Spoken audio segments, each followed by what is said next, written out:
So, Talk to Me Tuesday for Tuesday the 18th of February. I have to show you one thing that it's not crafty at all, but he's a little bit squirmy and doesn't want to stay here long enough for me to finish the video. He's already been shown to the Italian version of the Talk to Me Tuesday and he's fed up of staying here. So this is the new cat, and we had no intention whatsoever to get a cat, obviously, but we were walking near the highway where there's a very nice natural area, a pond, like a swamp, and it's I think 20 meters from the highway, and somebody has abandoned this small cat there. As you can see, he's a small male cat, something like a month and a half. He's fed up of staying here. He's perfectly healthy and perfectly wonderful, and I have no words to define someone who abandons a small cat like this one near the highway. So his name is still not particularly certain because my fiancé wants to call him with the name of the highway exit where we found him, and it is Lizard, and certainly doesn't sound like a good cat's name. I hope to convince him to call him another way, but I doubt it. So maybe he'll remain stuck with the Lizard name. It's like lizard, like now that I think about it. He's incredibly cute and incredibly nice, and I have no intention of giving him away now. So this was the first part of the Talk to Me Tuesday. We'll greet him and send him away. Oh, the other cat has no problem with him, by the way. And now I wanted to show you.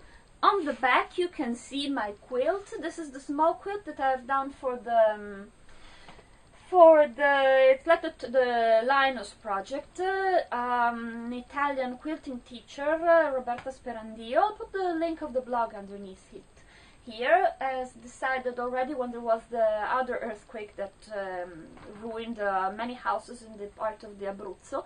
She collected quilts from all over the world for giving to the small kids on that area, and she decided to do the same thing this time when there was the earthquake in Emilia. This is the one I've done with 3 of my friends. It's a scrap quilt with the pinwheels. It's incredibly easy. We've done it in just one afternoon. We've done all the pinwheels, and then I finished it in another morning with my mother. We finished the top, and it's very fast and a very good idea doing quilt tops with friends using these kinds of scraps and so on, because everybody can just take the squares of the fabric, you decide the size, and then everybody cuts the squares and takes them to the meeting, and you really do it in a very short time. It's 120 by 150 centimeters, can't remember right now the conversion.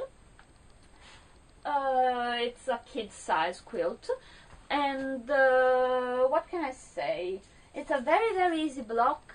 I've done a small video tutorial. I decided to do this one because a lady some months ago asked me how to do this block, because she's seen it on a patchwork magazine, Italian one, and the explanations were awful. So I tried it out, and I made a small video tutorial to show her how to do it. It's very easy, and she was very happy, and it's just stuck in my head because it was such a nice design for a small quilt, for a kid's quilt. And so I've done it in blue and white because as always it's easier to do quilts for female girls, for girls instead of boys, because it's always nice. So you've got the pinks and maybe some ballerinas or some kind of a nice drawing. So I decided to do a boys quilt, so it was just to even things out.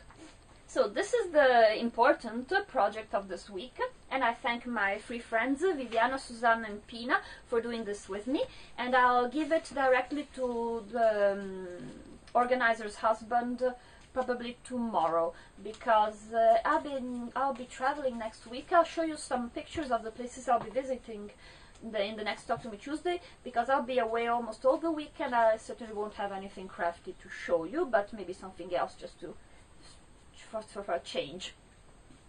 This was the only very big project that I've done this week. Another thing is I've done another shoe, because I wanted to do a bigger panel with them, and the number wasn't right up till now. So this is a Mary Jane.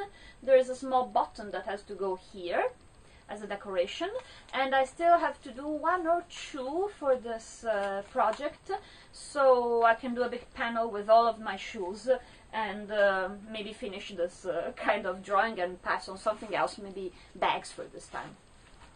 Then I've been drawing a lot for the blog hop for Halloween patchwork paper piecing projects, and this will be starting on the 1st of October. I'm due the 3rd of October, and the title is Something Wicked This Way Comes. It's very nice, and it will be hosted, I can't remember right now the name of the blog, unluckily, but I'll put the link and everything underneath here. And she managed, because she's a very, very talented lady, to collect a different designer for every day of the month. So we'll have a wonderful month of wicked Halloween projects. And I had a tough time trying to decide what to do, because I wanted to avoid the traditional Halloween designs. So no pumpkins and ghosts and haunted mansions and black cats.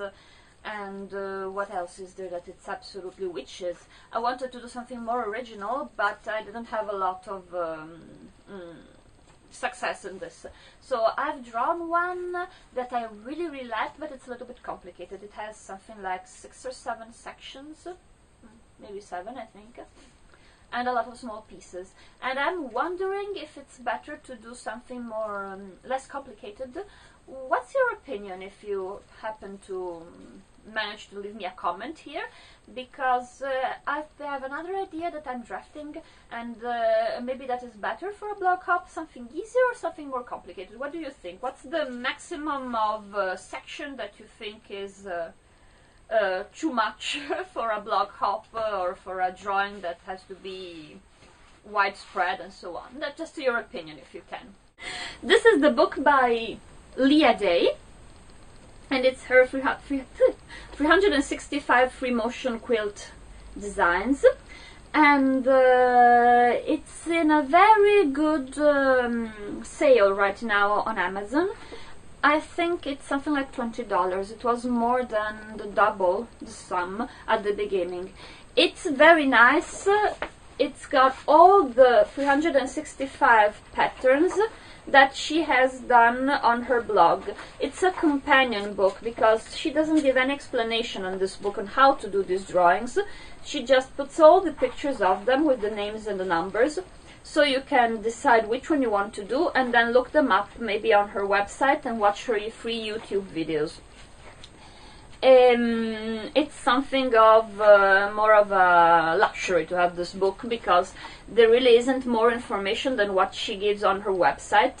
But I've been using so much her website and her videos to improve my free motion, and I'm really, really happy with my improvements, that I really think I owed her the book. And it's very nice having it by the quilt table, because you can just look up and check which one you think will be the right drawing, and then maybe put some bookmarks on the books and the one that you think will be the most useful ones, and then look them up in the videos, because I've been passing really a long time looking at the small pictures on the website and trying to decide by the name if it was a good or not pattern for my quilt.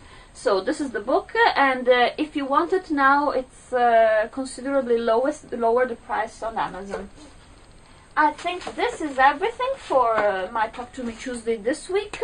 I haven't done much of anything else too interesting to show you.